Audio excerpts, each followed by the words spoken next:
And it's time for Breakfast Central sports updates away from the top stories before we get back into it once more. But we are a day away from a huge heavyweight title fight between Tyson Fury and Dillian Whyte, with the pair fine-tuning preparations for the blockbuster clash.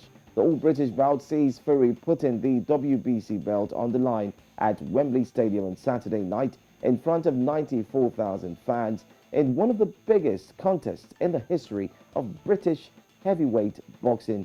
Well, Whyte, who actually has waited a long time for a shot at world heavyweight glory, and it finally arrives on the grandest stage as the Jamaican-born Londoner looks to become the first man to defeat Fury. Yes, of course, the first man to do so. Well, this morning on Breakfast Central, we can tell you that while they are indeed looking forward to have a great fight, we do have Santos who joins us this morning.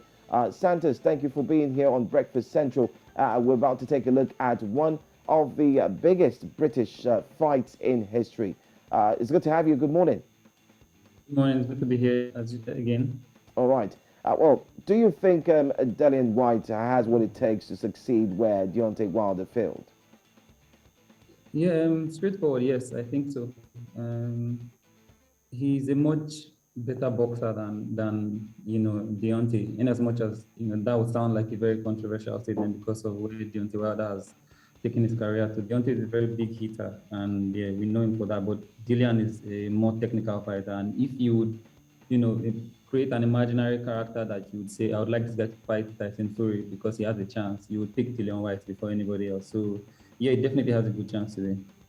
All right. Well, the Gypsy King is well known for his ability to actually switch stances at will. But even so, many were surprised to see him box entirely as a southpaw during his public workout on Tuesday. Do you think there's any reason for this? Some have said that possibly it could be that he is injured. I don't think it's a case of him being injured. There are two options in my head, right? Dillian Whyte is also very good on the left side, and if you would like to face somebody and nullify his threat of that left hook, then you probably want to come as a southpaw. So on my own side, I think that it's just a tactical decision from Fury's camp. It could also be mind games. It could be any of the two, but it's definitely not an injury. Mm. All right, let's take a look at other disagreements. I mean, there have been disagreements from both parties about the purse splits.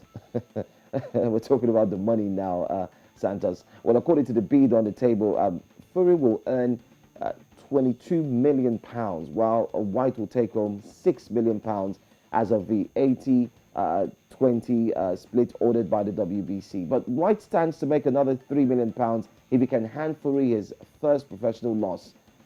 Can you break this down for us? Let's know the catch here. Um, I'll just put it out there that I'll take 6 million to get beaten if the offer is on the table anyway. But I don't know why Dillian Whyte's camp, has done what they've done all this time. They've been really upset about the split. But in my head, I think it's more about the fact that the media has made this a Tyson Fury show. In Dylan's exact words, he said this is a fight between both of us and not just a Tyson Fury event. The publications, the publicity and everything has made it more or less like, Tyson Fury is about to fight. And then you get to find out who the person is even fighting against.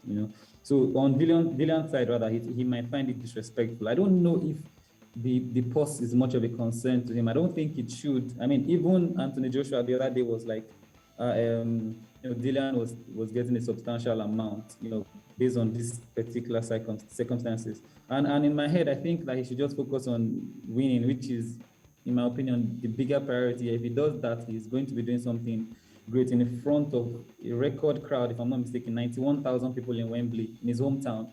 For a fighter who has had, a very interesting life, just like, Tyson Fury had to come back from depression and, the ban. Dillian himself was banned for taking meth at the time, and he also, lost very miserably against Povetkin.